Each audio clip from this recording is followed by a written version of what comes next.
been told that I can give off a creepy smile sometimes. Oh, so let's segue. Even though we don't see your smile, and you can get off a creepy smile, I was going to segue from Halloween and scary movies, but you've done a scary movie yourself, where I'm sure you have a creepy smile that we can't see. Right. And Spellbinder. Spellbinder. Yes. Is it Spellbinder Shadow or Spellbinder Shadow? Spellbinder Shadow. Okay. Cool. Yeah, so you did this is an independent fan film. Yes. Boy, how long is it? About 3 hours long? No. I know you're on tour. I wish. No, this right here is like you looking at, it's about 8 minutes. 8 minutes short film. Yeah. I saw the trailer. Shit looks very dope. Thanks. I will play it, but I'm probably gonna get copyright strike from your team. No, I'm playing. No, you good. You can play the trailer. We can roll the trailer. Well, tell me how it came about when you got my bag, got you on the drinks. Well, that pretty much, that was the character right there. Was come from Batman Beyond. I know. What are you talking about? Where'd I find it at though? You can go on our production company's YouTube channel, House of HOC Productions. Oh, is that what it be? HOC? Yeah. All right. Shit. I mean, why you played Spellbinder in the Batman Beyond? Yeah. But why pull from that? Why did that character hit you so much as to make? Well, for somebody who loves Hitchcock and like thrillers and stuff, I just felt like that the characters. Spellbinder was a good character to actually, try something with. Because when I wrote it, it was 2020. This was really before the pandemic happened. Oh, right. Right before yeah, and so it was I was just up late one night, and it just hit me. Yeah, nightmares about your experience on set. No, because one time he got punched in the balls by one of the actors. Yeah. And it gave him nightmares and probably stuck with him. Like, I got to get this out. I still haven't forgotten about that. So, Mike Buccino sees SpongeBob. Yeah. So, Mike, I still haven't forgotten about that. I still kind of have some faint spells of that strike or whatnot. But, no, I was like... And it come from a nightmare? I was just in the bed sleeping, and then... And... I don't know what it was. I guess I got up to go use the restroom, and I just looked off into my living room where I was living at it. Either in the shower or taking a shit. That's where people come up with great ideas. That's what happened. I was looking into my living room. Hold on. It was like I just came out of the bathroom and looked into the living room. Oh, okay. I thought you were shitting and just looking in the living room. You shit with the door open, like everybody is gonna smell my funk. Y'all smell it. That gives me an idea. Smell my. No. It was just like I was sitting there and I was looking, and the living room was like pitch black. It was just dark, and it was just. I just thought like I was staring so much that I just saw something move in the living room, and I was like, huh, and it looked like it was a shadow that was just had moved, and I was like, interesting. So I kept going, went back to the bed, laid down, and and I just kept thinking about it. And then next day I just got up and I was like, you know what? Let me write something. I just started writing the script. Yeah. And the story just kind of like evolved as I was writing it, Okay. And it was and I was just writing. And at first it wasn't even Spellbinder.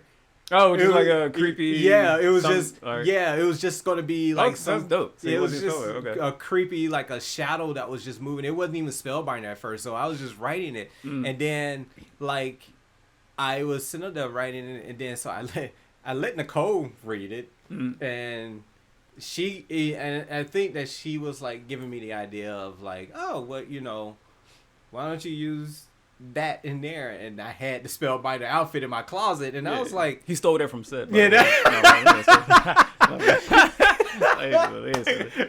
Which I did give it to him. Yeah. For something, and then he just never give it back. Which I mean, hey, he volunteered his time. He's been, we went to Comic-Con. He's been there all these years for. I was like, hey man, that's payment enough. I guess. Yeah. He stole it from set. So yeah, this Spellbinder. Costume in the closet. She said, "Why don't you use that?" Because she's creeped out by the thing. I'm sure. Nicole. Yeah, she is. She your girlfriend, Nicole. Yeah, my fiance. Okay, yeah, I didn't want to jump ahead. Fiancé. So she was. I was looking at it, and I looked at it, and I was like, "Huh." And then it just clicked. It just like kind of naturally fit in, and I was like, creepy as hell?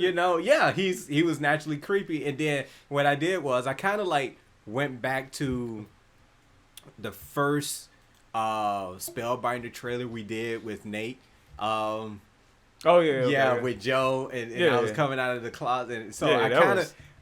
That was creepy, and that was also dope too. What we did and when we did it, and so I was like, I went back and looked at that, and I was like, okay, and it kind of fed into that whole story as far as like how to write this script out, and I was like, okay, but if people really sat down and really think about Batman, because I know it's like an action figure. Batman Beyond or just Batman in general? Batman in general. Oh, yeah, Batman in general. If you actually think about his whole world and everything, Batman can easily be a thriller.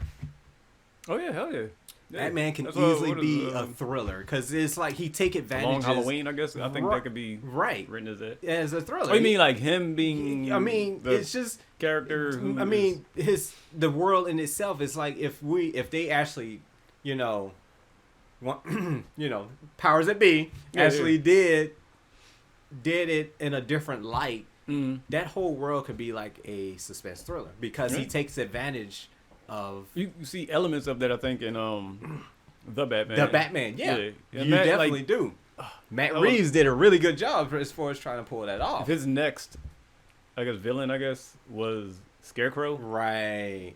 Dude. That's horrific right there. Right. Like, Scarecrow, oh my God. The game, what is the game? Arkham, whatever. Yeah, Arkham Asylum. That fucking with the needles in his fingers. That should be great. Man. So this is, okay. So. Spellbinder is that for. Yeah, Spellbinder is that for, Batman. I was like, okay. And so when I did it, I just reached out to some friends and I was like, hey guys, I got the script. What do you think? And I just reached out to people. It was like, hey, you think about let's try to make this. Let's try to get this together. And it was like, yeah, let's do it. And I was like, all right, cool. I was like, well, I got the costume. Yes. Thanks, Nate. which is key, man. Which is key. Yeah. I mean, costume and stuff can take a couple of dollars or just. Yeah. I don't know, like if you had a seamstress do it, but that costs a couple of dollars to get it created. So like having that is cool, and then you have volunteers, people that volunteer their time and stuff, believe in a project, which is dope. Which is always helpful when you're doing like independent shit. Yes, it is. So you got on set, got your actors. Yeah, I got my actors. Who's you working with? And Andrea Brown, who's like my fiance's daughter. Right. So this is dope. Right? Yeah, so I asked her, and she gave her the script. I was like, "What do you think? You wanna try this out?" Mm-hmm. And she was like, "Yeah, I think this would be fun." And I was like, "All right, cool." And so we rehearsed and went through everything and stuff. And how many days did it take to shoot? We shot it in 2 days. 2 days? Fucking loved it. That's what I love about shorts, man. Oh. You get a nice solid dig, and then, like all the crew and everybody, they be like, all right, we can use what is it? Because you can use like, how can I put it in words? Like you can use so much of what you have. Yeah. At a, like all right, because if it's all the elements that you have, even like smoke, the cameras, like batteries, down to the batteries of the cameras, to use that just in 1 or 2 days. Right. Instead of being like, all right, we shooting this, but it's going to take a week. Like, that's like money adding up and time adding up. You can just shoot something solid with all your elements in 2 days. Oh, that's the best.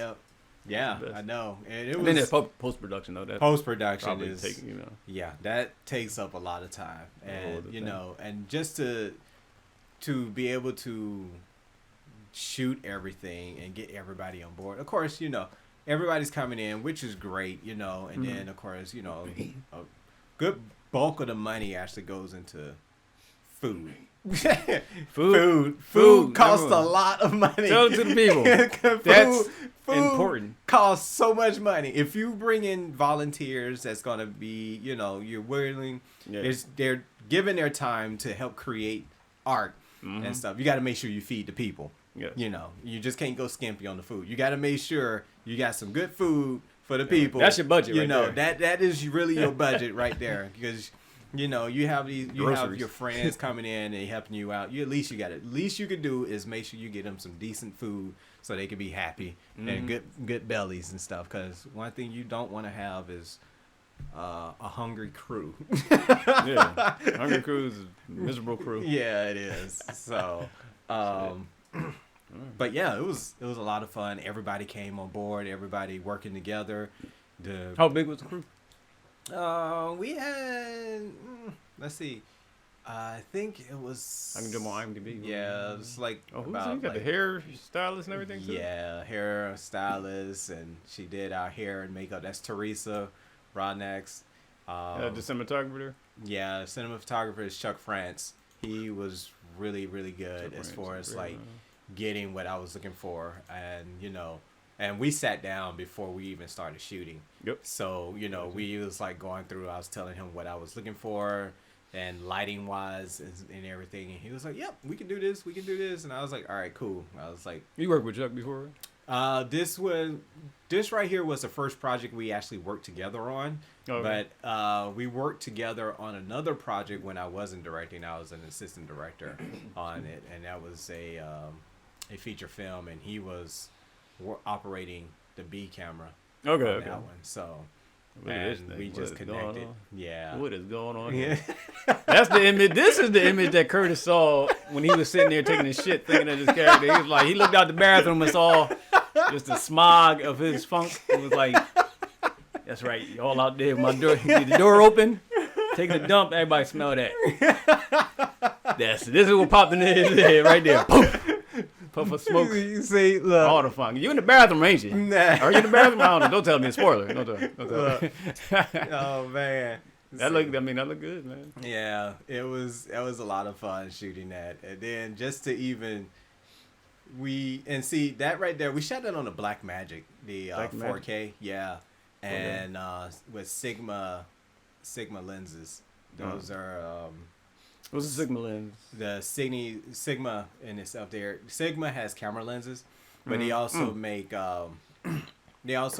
like film lenses as well. But those are the Sigma Cine lens there, and I believe there's the art lens, and that's the 50 to 100 mil.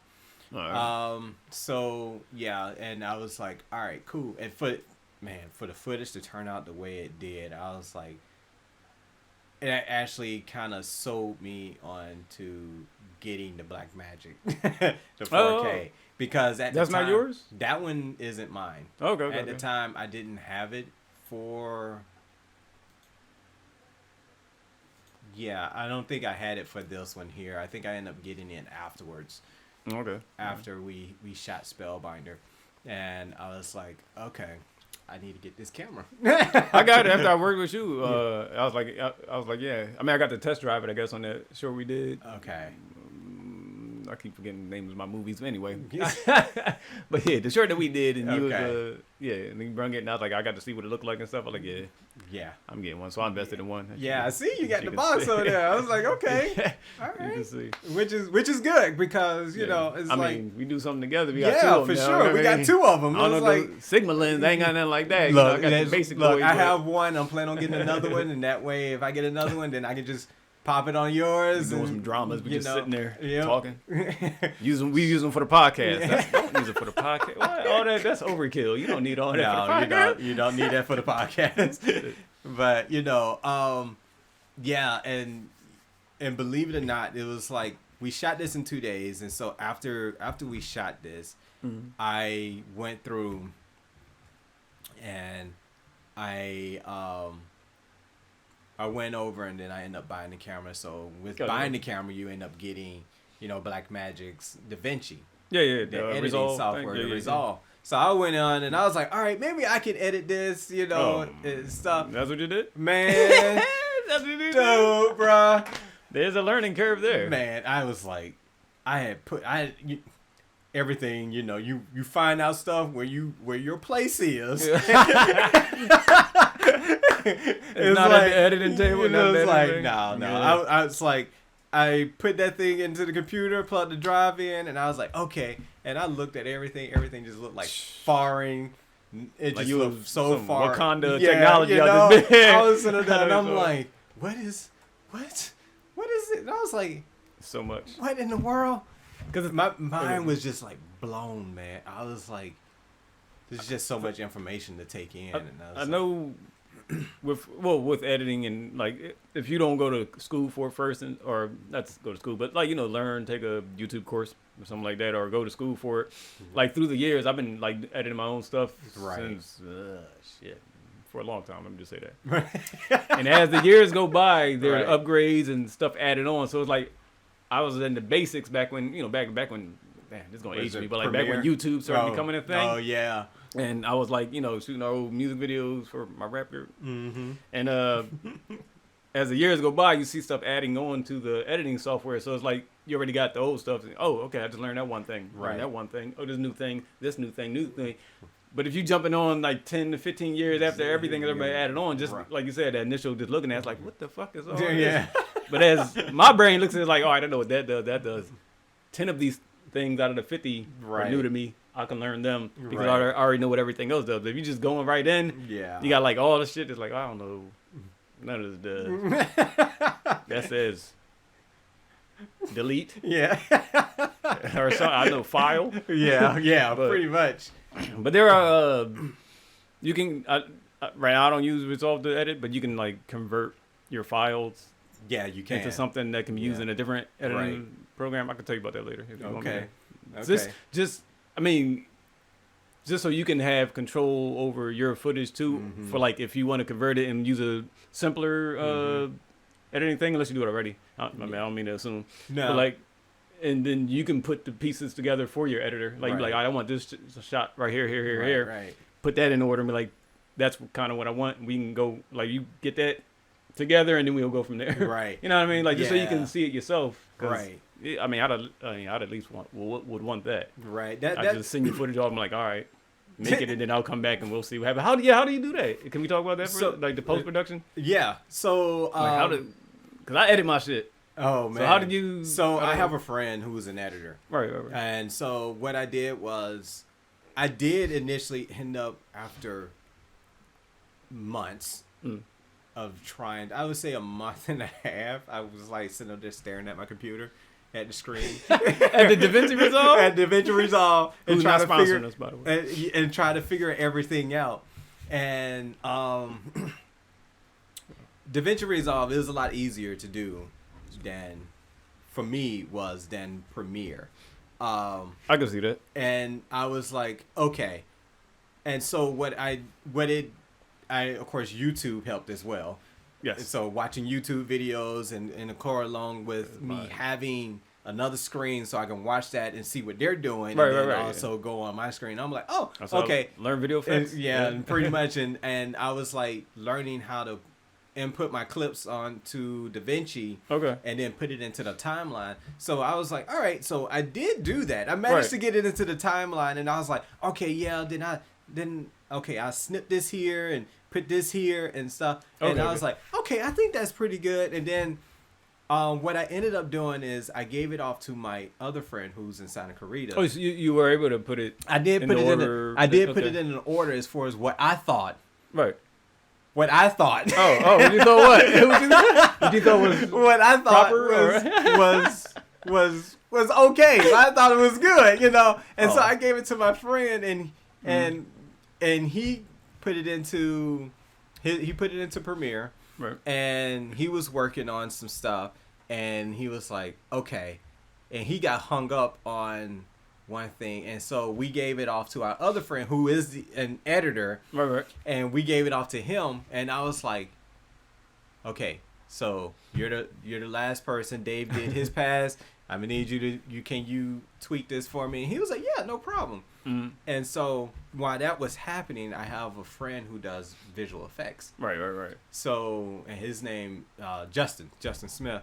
Cool. And he, shout out Justin. Yeah, he works on other projects, bigger projects that I can't say right now. Right. All right. So, NDAs. NDAs, but and so he was like, I told him what I wanted because I was like, he was like, what are you looking for? So I told him about the character, Spellbinder, and then I sent him like, you know, the picture that, you know, if you Google Spellbinder from Batman Beyond, there is like the images. Stuff come up? Yeah, they have images of Spellbinder just of him by himself, and I told him like what I'm looking for as far as the orb and the eyeball and everything. And he was like, oh yeah, that's no problem, that's easy.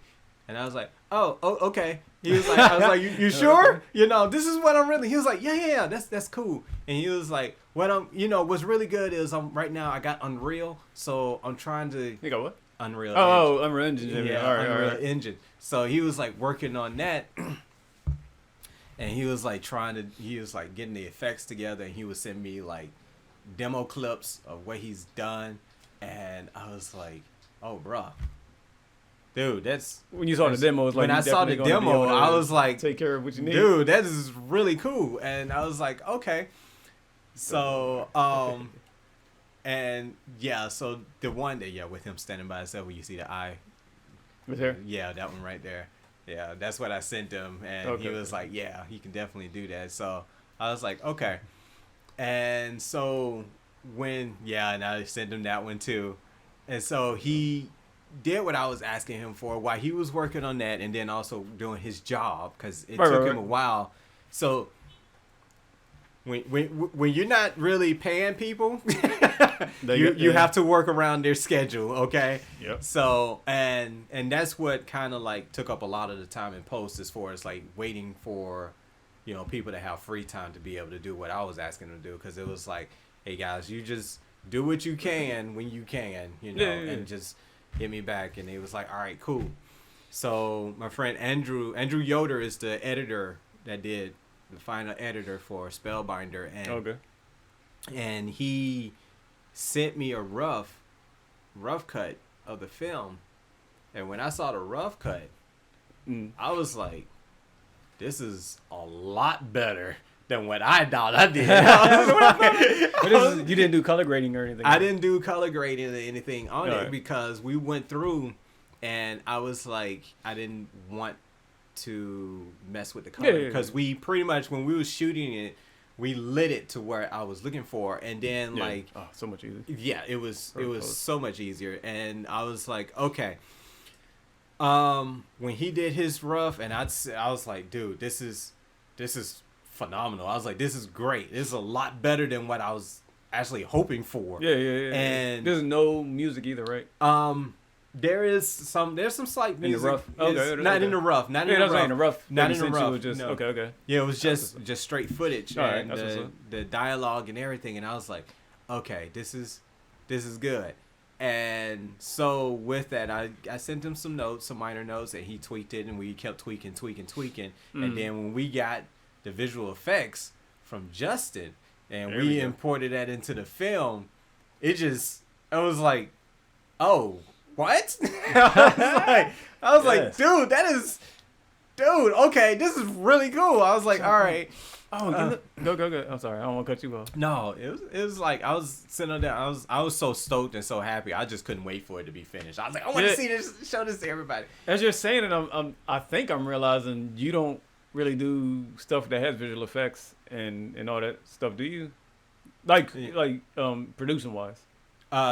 Producing wise, no. Is this the first time? Yeah, Okay, see, because I forgot I know you do like drama, right? And like you done special effects stuff for like blood, maybe, and stuff like that. But like, so I can see, and you know, all the effects and it all coming together like that. Plus, it's a fan film. Have you ever done like fan film type stuff? No, this is the first time. Don't it hit you different, man? Yeah, it does. It really does. It hits you fucking different. It really does. I'm a fucking nerd. I say, I'm proud. I'm a proud geek and proud nerd. You do fan films and they come together and they look good, like the way he's describing. Man, oh, it hits you different, man. Yeah, it really does. And I was sitting there because what I did not want was Spellbinder to end up looking like how other fan films look on YouTube, you know? and you could be like, okay, that's a fan film. Okay, we understand that. You know, I wanted to know, like, when I put this out there, that this was going to be like good quality film. It was like it was a good production behind this, and I was like, okay, this. I was really happy with what this, you know, what we created and what I was able to accomplish and stuff. So, nice. And with that, you know, right now I am writing on another script, Spellbinder script. All right. So you want that cease and desist? That's what you want. Yeah, look. That's the quality we want. We want that cease and desist quality. Yeah. We want people to look at me. Hold on, who did this? Yeah. Oh, we got to shut this down. Yeah, you know. You want to get to your third script and be like, oh, they tell we can't write we can't do a third one. All right. Yeah, you know, and believe it or not, you know, yeah, I kind of do want that. I want it to be to the quality to where that it's going to get people's attention. Damn right. Yeah. And then you know, the powers that be, we were like, yeah, we need to call him. Yeah, because you know. It's all long shots. You know, there's no fucking rule book to Hollywood. Right. It really is. Industry. This art is so fucking crazy. Yeah. Your kids tell you they want to be actor or director, whatever. They lost their mind. No one wants to do this, really. This is a crazy fucking business and crazy pursuit, but it's just shit that's in you that makes you like, we got to do this. So, like, you want, like, to such a long shot it is to be like, you know, because a lot of people aspire to do that. Like, there's a guy, there was a Power Rangers thing that came out. The guy got a season desist, but everybody's like, that Power Rangers look dope. Then they made a darker Power Rangers later. Right. There was that Mortal Kombat one. Is the Kevin one of the biggest? Yeah, it was one of the biggest fucking I guess I don't know, like a Hail Mary. Yeah. People saw that the guy or the people that do Mortal Kombat saw it and it's like, all right, we want you to do a series for us. I think it was a YouTube series. Yeah, right? It was a YouTube series. They asked him to do a YouTube series. And I was like, that's like a fucking indie fan filmmaker's dream and shit right there. Like, that's one in a million, whatever type deals. And then there's what is it? What's the scary movie with the cameras and shit? And you talking about Paranormal Activity. Yeah, Paranormal Activity. Paranormal Activity, yeah. And then one when they turned the lights off and on, the lights off and on thing was like someone did that, shot some shit on their phone, and that ended up becoming a movie. I didn't see that one. I mean, he turned the lights off, like there was like a demon in the hallway. He turned the lights on and it was gone. What? Then he turned it off again. It was like a little closer. He turned it like what the fuck? No. And somebody did that, I think, on their phone, and then that ended up becoming like a movie, a short film. Are you serious? Bruh, that just... But I'm just saying, it's just like these 1 million shots. Like, that's why it's important. And I hear you saying, like, how you want it to be... Because first, we don't go in these projects saying, like, let's make this cartoony. Let's make this a comic book. Movie. And I love that it didn't start there, too. Yeah. I want to try to do the reverse. Right. Like, I wrote a Harley Quinn script that's, like, action-packed and it's, like, got a lot into it, in it about, abusive relationships and touching on certain subjects. And I'm like, what if I could flip that and not make it Harley? Right. And just make it a good movie? Like, you know what I mean? My brain is just, Harley is where it started. And, you know. But it didn't start. The Spellbinder script didn't start with that. It started with an idea. Yeah. And then it became Spellbinder onto it. So, like, the soul of it is rooted in good story, which all these fucking movies should be and where they should start. Right. And you've been on set. You've been Spellbinder. And, you know, like, when we were on set, I say, don't treat this as a comic book movie. Right. Because, like, a lot of actors, a lot of people who aren't even in the, like, a lot of actors on there wasn't in the geek room, like they're not like nerds and stuff like that, so they're like, oh, comic, it's these from comics, Batman, and they're playing it like that. No, but like not everybody, but some people playing it like that, and I was like, it's if you're playing Batman, first of all, like you said earlier, Batman could be a thriller. This guy got issues. He got mental issues to be out in the streets doing this. Any vigilante out there got something off. Not that it's negative, but like you know, so like I'm pretty sure I didn't see it yet, so I'm pretty sure this isn't played like comic books. It's played like it's literally played like a psychological thriller. Okay, all right. I was gonna say, what can you tell us about it without giving away spoilers? Is there you can't really. It's 8 minutes. So like, it's 8 minutes. It's really it's literally like it's. Yeah, because if you go in there thinking that it's a comic book film, no, don't go in with that notion. It is literally a psychological thriller, and that's what I tell people. I'm like, Spellbinder Shadow is a psychological thriller that has a comic book villain in it. Right. You know, and that's pretty much it, that's what it is, because I just I wanted to really be focused on the thriller aspect more so than, you know, and that's what's gonna make it dope. Who the villain is, you know. And and when you sit down and when you guys watch it and whatnot, it's like, you know, take out Spellbinder. Don't think about Batman or anything like that. Just think about like what's getting ready to happen, what is going on with Monique and everything. That's the character in the film. And so if you take the comic out and you think about that, then you have a film, right, you know, and you have a story that, you know, you can really like, you be like, oh man, that's kind of messed up, you know. So when do we watch it? It's gonna be coming out Halloween. Halloween is Halloween 2022. Yeah, Halloween this year comes out, and it's gonna be released on our YouTube channel, HOC Productions YouTube channel, and it's at 1 a.m. Halloween. HOC Productions. Yes. HOC Production. Oh well, let me not do that. So we tell everybody to subscribe and hit the notification bell so they'll be notified when it comes out. And leave a comment, you know, because because I won't know like what people think if you know you don't say anything. You know, and creative criticism helps. Yeah, creative criticism is good. You know, of course, you know, I mean, people always got negative comments and stuff and everything, but you know, I looked at this as far as like a way to be able to tell the tale and also use somebody that I've played as a character in something else, and it was like I look at it as a metamorphosis of Spellbinder anyway, because you know it's like, you know, in this you see him differently, as like, because I pulled from a lot of different things like for this short. Like I said, I'm a Hitchcock person, so there was a lot of stuff as far as like certain lighting wise. It was like definitely Hitchcocky, and then like camera angles and stuff, and then and also like I'm planning on this writing another one, because I'm going to be pulling something from another film an older film. Okay, like 50s. Possibly. Okay. Yeah, possibly. I have to see. You know, we're gonna be able to see all these camera angles and lighting and everything that you did in this trailer. Because I want to play this trailer for everybody. Yeah, go ahead and play the trailer. Before I play it, you want to? Can I read off this synopsis? Yeah, or go ahead. Is the synopsis a spoiler? No, the synopsis is to let you know what's going to happen. Okay, Spellbinder Shadow synopsis on IMDb. Did you write it? No, don't. Monique comes home to find out that her world is illusion, or maybe not. As things move along in her appointment with Dr. Billings, Monique finds herself going down the rabbit hole, not knowing where it goes. Will she be able to come back with her sanity intact, or keep falling into darkness? What's the answer? No, the answer is you will find out on Halloween. Halloween. All right, here we go.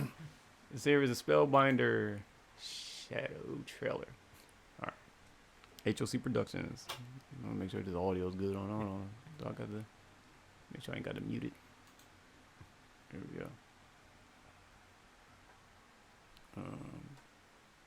Sorry.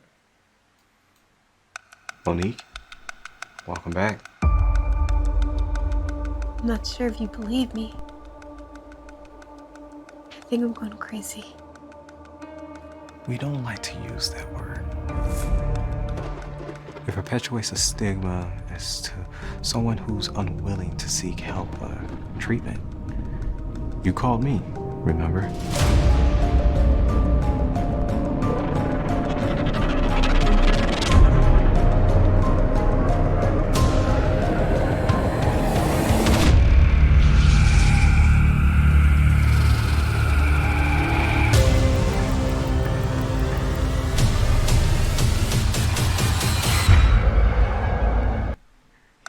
Everybody in the damn room.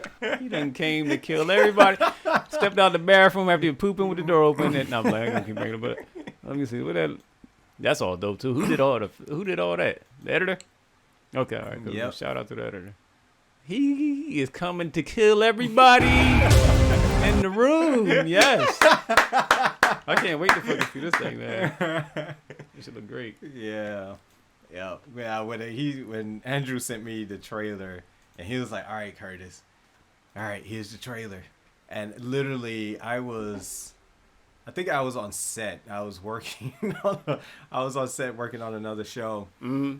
And I'm sitting there on set, and we're rolling. And I look at the trailer, and I was like, "Yes!" And I was like, "Oh, crap! God, let's redo again." Messing up your own shots. Oh, you was on set of your shit. No, it wasn't my show. Oh, it was yours. Oh. And everybody was looking at me. And the director looked at me. Like, and what happened, man? Like, she's pregnant. That's all. I was just happy. I mean, who's pregnant? No. And I had to tell. I was like, "So sorry, guys. I did a big no. And I was like, "I'm sorry. Let's redo this again." Shit. And so, I can't wait to see it, man. Spellbinder. Yeah, Spellbinder Shadow. Make sure y'all go to HOC. Oh, HOC Productions. Type in House of Kids Productions. Type it in YouTube. Is there what do you call it? Is it / HOC Productions? Actually, right now is just just type in HOC Productions. And then that way, and hit the bell, subscribe, and hit the bell to be notified. That's right. Let's get these views up in there. Mm-hmm. Get the views up in there, and I'm trying to. Right now, we have this one that's coming out in Halloween, and then I have a second film that's going to be released out next year. Right. So, let me know this. Does he kill people? Because it looked like he ready to kill people. He damn sure about to kill her. No, I'm like,